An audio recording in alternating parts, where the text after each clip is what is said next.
Hi, hello, welcome back to my channel Harshini's Diary. In this video, I'm gonna show Indiana Dunes National Park, what all places we saw, and what all places you should look for when you visit the state park. After entering into the park, we stopped by a place where we saw people enjoying boating and some ducks swimming in the water. Also, this looked like a small port where people dock their ships or boats. Just a brief introduction to Indiana Dunes National Park.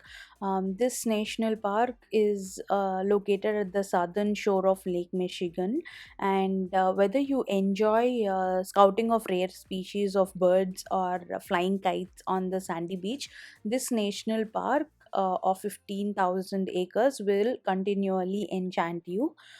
It's a good place for hikers. There are around 50 miles of hiking trails which cover rugged dunes, mysterious wetlands, rivers, and peaceful forests. Indiana Dunes National Park does not have an entrance fee, but we need to pay around $6 for parking. Inside the national park, there are a couple of places that you can stop and enjoy the nature. We only visited the beach. Also, there are a couple of things you can do. I'm just gonna list out the things. First amongst these is Diana Dunes Dare. Another thing is Dune Session Trail, Mountain Baldy Trail, and Three Dunes Challenge. These are the top things to do in Indiana Dunes National Park. I will be giving a few more details about these top things to do much later in the video. But this one is the place that you're seeing right now is the beach that we visited. It is also inside the Indiana Dunes National Park. This is best place for families to spend their time during weekends. They also have I also saw people flying kites and families coming and sitting in the beach to enjoy. I personally didn't see any kind of water activities nearby, but it's just a regular beach where people are just enjoying. I was not much excited looking at the beach. It's like any regular beach, nothing special.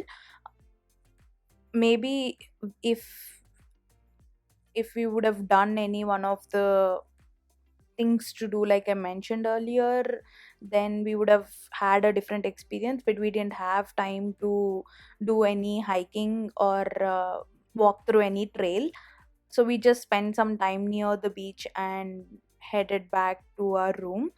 So this is the dune. This is just like a hilly area, but we need to walk on the sand, which is a little difficult, but yeah, it's a fun activity to do. So this is the view from the top of the dune.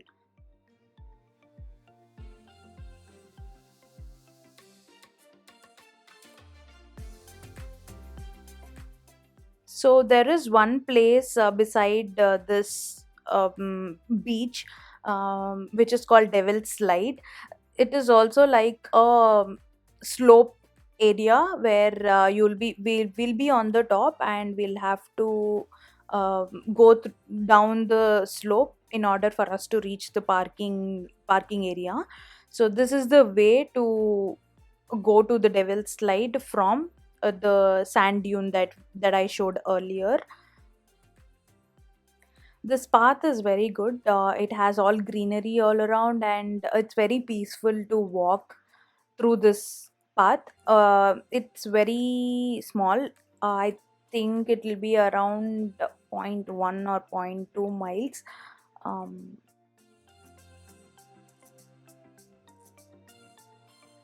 so at the end, you see the Devil's Slide. This is the Devil's Slide.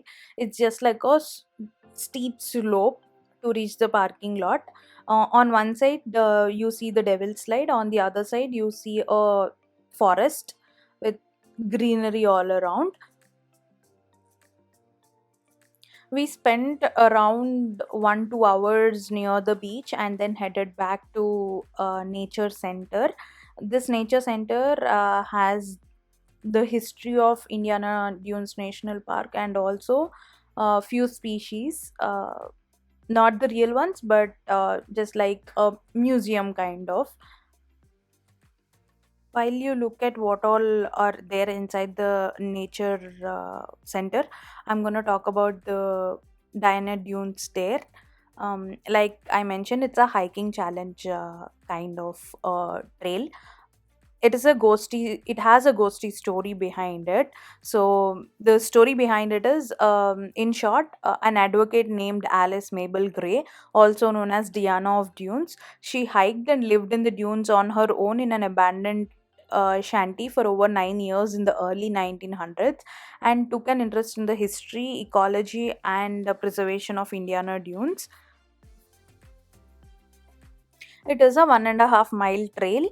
If you have to complete the dare, the steps that you need to follow is go to the West Beach, follow Diana's footsteps, share your dare, and get your badge of honor. That is all about Diana Dunes Dare. The second one is Dune Succession Trail. This Dune Succession Trail is located on the western side of the park and is a perfect introduction to dunes.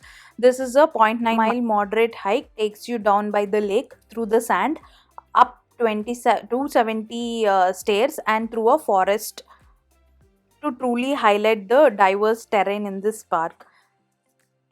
If you want to keep going, there are more other trails, like few other trails that leave from the parking lot, which includes West Beach Trail, which is a 1.2 mile hike further inland from the Dune Succession Trail, as long as the Long Lake Trail, which is a 2.2 mile hike inland through forest and past a calm lake. The other one is Mount Baldy Trail. The Baldy Trail is located on the eastern side of the park, and it's one of the largest and most dynamic dunes in the park. At 126 feet tall and are visible from the parking lot. Its size will definitely take your breath away when you see it. Even more, the dune moves inland at a rate of approximately 4 feet per year. You can see it overtaking the trees near the parking lot as the wind and erosion cause it to move. This hike, like, you can hike around the dune to the beach on a 0.75 mile moderate hike through the forest and plenty of loose sand. And the last one is Three Dune Challenge. This is like a challenge where you have to climb the three tallest sand dunes at Indiana Dunes State Park. It is a 1.5 mile trail and it's the toughest trail in the park, with a 552 vertical feet to climb. In order to complete this three dune challenge, a person must run or hike a special 1.5 mile course at the park, climbing Mount Jackson with an elevation of 176 feet, Mount Holden with an elevation of 184 feet, and Mount Tom, which is an elevation of 192 feet. Some parts of the trail features 40-degree slopes, making each step challenging. No matter which hike you choose, it's incredibly important to stay on the trails when hiking around the sand dunes, not only to help protect the ecosystem but for your safety. Many sand dunes in the area are dynamic, meaning they can shift frequently, and this can cause skin holes and other dangers to hikers climbing on the sand. After coming back from the nature center, we did this Indiana birding trail. This is like around point 0.3 or zero point 0.5 mile trail. This trail is between the woods, so it's so peaceful, and it was cold when we visited. It was little cold. Apart from hiking and walking through the trails, there's nothing much to do in Indianapolis. We were actually researching, and we were looking for some nature places. Except for trails, we were not planning on doing any trails, so we came across this Coffee Creek preserve. There's nothing much here as well. It's just like a park with couple of trees and like walking paths like this. This is just like a wooden bridge, heading nowhere, and a small water fountain. There is a resort beside this water fountain. That's all we have seen in Indiana.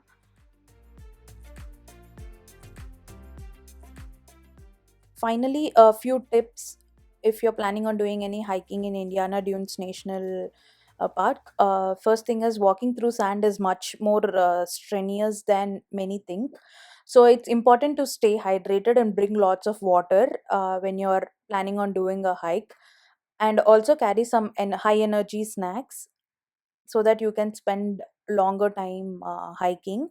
Also, make sure you apply sunscreen and carry a bug spray, because hiking is mostly inside the forest. And most important thing is the footwear.